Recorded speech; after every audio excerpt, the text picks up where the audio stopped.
என் தங்கமே, இப்பொழுது இந்த வாராகி சொல்வதை கேட்டுவிட்டு கண்டிப்பாக அதன்படி நடக்கும் நேரம் வந்துவிட்டது. சிறிதளவேனும் அலட்சியப்படுத்தி விடாதே. இந்த தாயை மதித்து என் வாக்கினை கேட்டுவிடு. சர்வ நிச்சயமாக உனக்கு வேண்டிய நல்லது நடக்கத்தான் போகிறது. இப்பொழுது உன்னை துரோகத்தின் பிடியிலிருந்து காப்பாற்ற வந்து விட்டேன். மீண்டும் மீண்டும் ஒரு தவறு நடந்து கொண்டே இருக்கின்றது. ஆனால் எல்லாம் சரியாக இருக்கும் வேளையில் அந்த வெற்றி மட்டும் எப்படி தடைப்பட்டு கொண்டு இருக்கின்றது என்று நீ தெரியாமல் தவித்து கொண்டு இருந்தாய். அப்படி ஒரு துரோகத்தை செய்தவர்களை நான் அடையாளப்படுத்துவதற்குத்தான் இந்த வாராகி உன் வீட்டு வாசலுக்கே வந்து விட்டேன். என் பிள்ளையே, உன்னருகில் இருந்து கொண்டு உனக்கான செயலை செய்ய விடாமல் அங்கு தடுத்து கொண்டு இருக்கின்றார்கள். என் தங்கமே, உன் திட்டத்தை எப்படியாவது முறியடித்து உனக்கான வெற்றியில் அவர் பங்கு கொள்ள வேண்டும் என்று நினைத்து கொண்டு இருக்கிறார். ஆனால் அந்த திட்டத்தை நான் உனக்கு எப்படி செயல்படுத்தப் போகிறேன் என்று ரகசியமாக சொல்வதற்கு வந்திருக்கின்றேன்.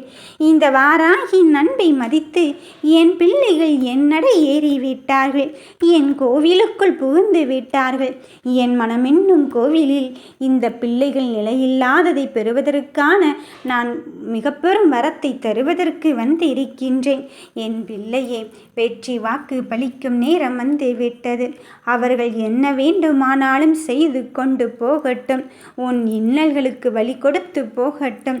அந்த இன்னல்களை எல்லாம் தாண்டி இப்பொழுது நீ வெற்றி பெறும் தருவாயில்தான் இருந்து கொண்டு இருக்கின்றாய்.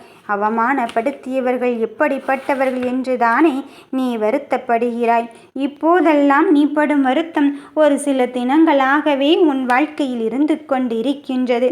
உன் வாழ்வில் இதுவரை ஏற்பட்ட கஷ்டங்கள், தடைகள் எல்லாவற்றையும் அகற்றி அவர்களை அடையாளப்படுத்தும் நேரம் வந்து விட்டது.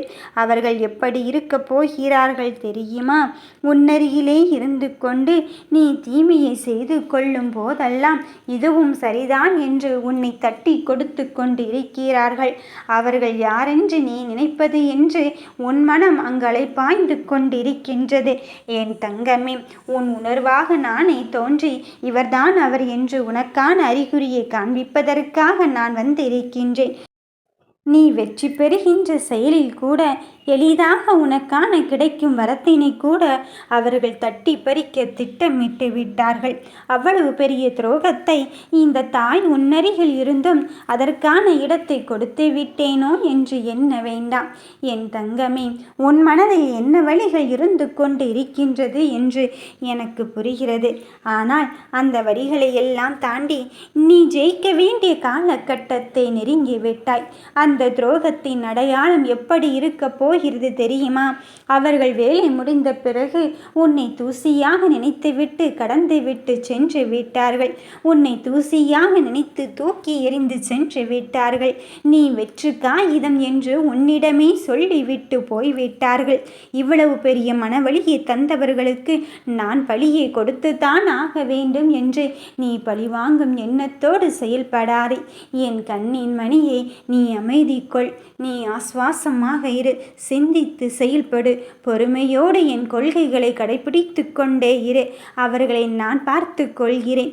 உனக்கு என்ன நடக்கக்கூடாது என்று சொல்லி கொண்டு இருந்தார்களோ அந்த நல்லதை நடத்தி வைத்து நீ இந்த வாராகியின் செல்ல பிள்ளைதான் என்று அவர்களுக்கு புரிய வைக்கும் நேரம் வந்துவிட்டது. மனதிற்குள் எந்த வருத்தமும் கொள்ளாதே. நீ எதிர்பார்த்து கொள்கின்ற நல்லதை நானே உனக்கு நடத்தி தர வந்திருக்கும் போது யாருமே இல்லை என்று நீ மனம் கலங்கிக் கொள்ளாதே. உன் மனம் வருத்தம் படும்படியான செயல்கள் எல்லாம் இங்கு அப்படித்தான் நடந்து கொண்டு இருக்கின்றது. நான் என்ன செய்ய போகிறேன், அடுத்தது என்ன நடக்கும் என்று பதற்றத்தை நீ வளர்த்து கொள்ளாதே. என் தங்கமே, என்ன நடந்து கொண்டிருந்தாலும் உனக்கான வாழ்க்கையில் நான் வெற்றி செய்தியை தருவதென்று உறுதி ஏற்ற பிறகு எதற்காக மனம் தளர்ந்து கொண்டே இருக்கின்றாய்? நடப்பது எதுவாக இருந்தாலும் சரி, இந்த தாயின் மீது பாரத்தை போட்டுவிடு. உனக்கு எது நல்லதோ அதைத்தான் நான் நடத்தி வைக்கப் போகிறேன். பிள்ளையே, நீ வெற்றியின் பாதையில் நடந்து கொண்டு இருக்கும்போது பாதையில் சில சில சிரமங்கள் வந்து கொண்டுதான் இருக்கின்றது. அதை ஏற்றுக்கொள்ள வேண்டிய கட்டாயத்தில் நான் இருந்து கொண்டு இருக்கின்றேன் தாயே என்று மனமருந்தாதே. அதனுடைய பழங்கள் மிகவும் இனிமையானதாக இருக்கும். வேப்பம்பூ கசக்கும் என்பதற்காக நாம் பருகி கொள்ளாமல் இருந்தால் உடலில் நோய் குணமாகாது அல்லவா? ஆனால் அதை பருகி கொள்ளும் போது நாம் வாழ்க்கையில் எவ்வளவு பெரிய இன்பத்தை கிடைக்கும் என்று அதன் பிறகுத்தான் உணர்ந்து கொள்வோம். நாம் பிணியிலிருந்து நீங்கி மகிழ்ச்சியான தருணத்தை நோக்கி அடியெடுத்து வைப்போம். அதுபோலத்தான் நாம் வாழ்க்கையில் எதிர்கொள்கின்ற பிரச்சனைகளும் சிறிது சிறிது தடைகள் வந்து விட்டதே என்று நீ ஏமாற்றம் அடையாதே. அதிலெல்லாம் உன் துரோகம் யார் செய்தார்கள் என்று உனக்கு தெரிய வரப்போகிறது. என் பிள்ளையே, அவர்களின் அடையாளத்தை கண்டு கொண்டு நீ எப்பொழுதுமே விழிப்புணர்வோடே இரு. என் வெற்றி பாதை உனக்காக காத்திருக்கும் போது, நான் வகுத்த பாதையில் நீ நடந்து கொண்டு இருக்கும் போது மற்றதை பற்றி எல்லாம் கண் கலங்க வேண்டாம். உன் வெற்றிக்கான நேரத்தை குறித்து விட்டுத்தான் இப்பொழுது இந்த வாராகி நான் வந்து இருக்கின்றேன். நீ நம்பிக்கையோடு தைரியமாக உன் முடிவுகளை எடுக்க கற்றுக்கொள்.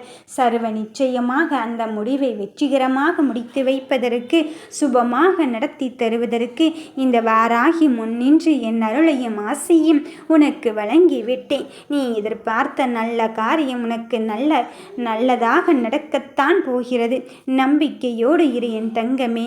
வெற்றி உனக்குத்தான். ஓம் வராகி தாயே போற்றி.